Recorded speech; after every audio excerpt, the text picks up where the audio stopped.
जय सिया राम, जय सिया राम। परम आदरणीय सभी भगवत प्रेमी श्रोता बंधुओं को पंडित अवध प्रताप तिवारी क्या प्यार भरा नमस्कार। आप सभी भक्तों को हमारे YouTube चैनल पर हार्दिक अभिनंदन है। आज की कथा लाया हूँ पुजारी का इंटरव्यू। जय सिया राम। क्या पुजारी का इंटरव्यू। एक समय की बात है, एक पर्वत शिखा के ऊपर झाड़ियों के बीच में एक विशाल मंदिर था। वहां पर जो है बहुत दूर दूर से लोग दर्शन के लिए आते थे। काफी मोटा चढ़ावा चढ़ता था, करोड़ों में चढ़ावा चढ़ता था।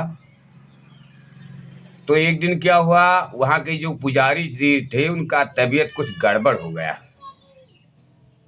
जब गड़बड़ हो गया तो रात में पुजारी जी ने सोचा कि ये शरीर का कोई भरोसा नहीं है, ये दहिया के कौन गुमान, बोले ना बोले हो। जय सिया राम।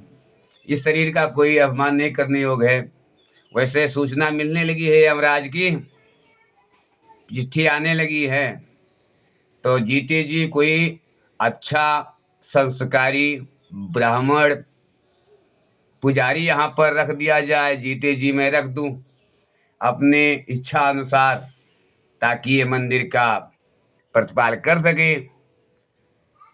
तो हमें अपनी इच्छा अनुसार पुजारी यहाँ व्यवस्थित करना है। अब सुबह हुआ तो अपने और शिष्यों से कहने लगे कि जा करके गांव गांव में डुग्गी पिटवा दो दूर तक। पुजारी जी ने, वहाँ के जो पुराने पुजारी थे, उन्होंने कहा, हे शिष्यों, जाओ दूर दूर तक डुग्गी पिटा दो कि यहाँ पुजारी का इंटरव्यू, महंत यानी कहते हैं जो मठाधीश का इंटरव्यू प्रारंभ होने वाला है। फला तारीख को जो विद्वान हैं, अपने आप को श्रेष्ठ समझते हैं, वो हमारे यहाँ आकर इंटरव्यू दें। हम पुजारी की पदवी देने वाले हैं, पुजारी की कुर्सी देने वाला हूँ। तो और वैसे हमारी जीवन शैली अब लास्ट ही चल रही है, अंत ही चल रहा है। तो जीते जी मैं पुजारी यहाँ पर नियुक्त करना चाहता हूँ। तो काफी शिष्यों ने भी, ग्रामीणों ने भी दूर दूर जाकर के डुग्गी पिटवाया गया कि फला तारीख को सारे विद्वान पंडित पुजारी जो कोई है, भक्त तरह तरह के, सब वहाँ पहुँचो, सबका इंटरव्यू है। और जो इंटरव्यू में पास हो जाएगा उसे वहाँ का पुजारी यानी मठाधीश बना दिया जाएगा। जय सिया राम। अब भाई चढ़ावा तो काफी था, करोड़ों का था। अच्छे अच्छे का मन डोल गया। चलो वहाँ का तो भाई वो चढ़ावा पर लोग आने लगे। भाई इंटरव्यू के लिए बड़े बड़े विद्वान आने लगे, लंबे लंबे साफा और लंबे लंबे चंदन और टीका, मोटी मोटी माला और रुद्राक्ष पहन पहन कर, तरह सेंट लगा के, चंदन तरह तरह का लगा लगा करके पहुंचने लगे वहां पर। अब भाई करोड़ों का चढ़ावा चढ़ता था, इसलिए वहां इंटरव्यू वालों की भी संख्या ज्यादा हो गई। हजारों में लोग आ गए पुजारी के लिए। अब 1000 को तो पुजारी बनाया नहीं जा सकता, एक ही पुजारी चुनना है, और पुजारी के योग्य हो तो उसे चुनना है। महात्मा जी ने एक एक करके सबको बुलाए और देखते गए। देख करके भेषा देखा, पहनावा देखा, ऊपर से नीचे देख ले। पुजारी जी कुछ बोलते नहीं थे, कुछ बोलते नहीं थे। पुजारी जी सिर्फ ऊपर से नीचे तक देख लें, ऊपर नीचे अगली बगली आदमी को देख लें और कह दें साइड में चलो, जरूरत पड़ेगा तो बताएंगे। तो सबको मन में आस लगी थी कि पुजारी जी किसी को जो है ना हाँ कर रहे हैं और ना कर रहे हैं, सबको साइड आ रहे हैं, मतलब कुछ समझ में नहीं आया। अब भाई सुबह 8 बजे से शाम का 4 बज गया इंटरव्यू लेते लेते। कई हजारों का इंटरव्यू लेना था। तो लास्ट में जब सब इंटरव्यू हजारों का हो गया तो ये गरीब ब्राह्मण लास्ट में पहुंचा, सबसे पिछड़ा में पहुंचा। सिर पसीना एकदम फटा कपड़ा पहने हुए, सिर पसीना काम करके आ रहा है, धूल माटी लोटी हुई, घास फूस शरीर में लगा करके पहुंचा। तो महात्मा जी ने, पुजारी जी ने कहा, आप कौन हो? तो उस ब्राह्मण ने कहा, प्रभु मैं ब्राह्मण हूँ, मैं पुजारी के लिए मैं भी इंटरव्यू देने आया हूँ। तो सब लोग हंसने लगे, हा हा हा हा हा हा हा। अरे हम लोग देखो कितने बढ़िया सुंदर सुंदर पहन कर आए हैं, चंदन देखो हमारा, और ये दलिद्र लग रहा है, दलिद्र लग रहा है, दलिद्र लग। जय सिया राम। अरे भाई ये तो दलिद्र जैसा लग रहा है, ये कहाँ पास होगा? पास तो हम हजारों में से कोई होने वाला है। जय सिया राम। लेकिन पुजारी जी ने उस ब्राह्मण से पूछा कि तुम इतने लेट क्या कर रहा था? भाई कपड़े बिबड़े तो ठीक नहीं है, फिर भी कोई ठीक नहीं, लेकिन तो आया है इंटरव्यू के लिए। गरीब देख करके, ब्राह्मण देख करके, मेहनती देख करके पुजारी जी ने पूछा, इतनी टाइम तू कहाँ थे, अभी तक कहाँ थे? तो वो ब्राह्मण कहने लगा, प्रभु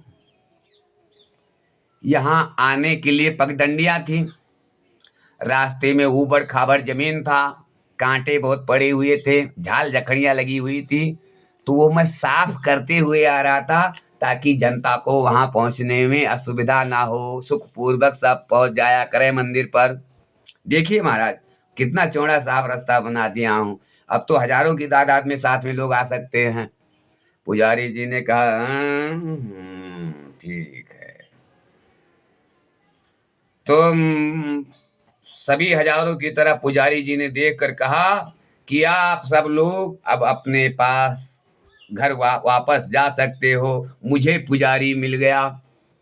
हजारों आश्चर्यचकित बोले, मैं इतना महंगा महंगा कपड़ा पहन के आया हूँ, देखो कितना बड़ा बड़ा चंदन है, ये बड़ा बड़ा मोटा मोटा रुद्राक्ष, अरे हमने काशी पढ़ा, बनारस पढ़ा, यहाँ यहाँ पढ़ के पास होके आया हूँ, और ये दलिद्र, इसको तुमने पुजारी बना रहे हो, महंत बना रहे हो।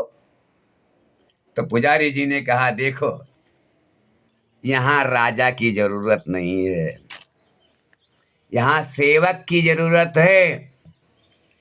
ये मंदिर प्रांगण है, यहाँ पर सेवक की जरूरत है, ना कि सेवार्थ की। इनको पड़ी हुई है कि जनता आएगी तो उसके पैर में कांटा चुभेगा, कहीं ठेर भी लग सकता है, आदमी गिर भी सकता है, इसलिए साफ करते करते यहाँ तक आया। यानी हमारे बाद का पुजारी यही है जो सबकी खुशी देखे, सब परोपकारा परोधर्मा, परोपकार करे, वही यहाँ के लायक है।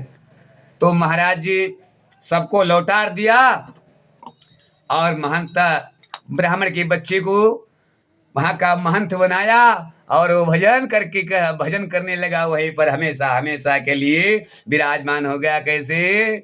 सीता राम राम राम राजा राम राम राम, सीता राम राम राम राजा राम राम राम, सीताराम सीताराम सीताराम सीताराम सीताराम सीताराम सीताराम सीताराम। बोले राघवेंद्र सरकार की जय।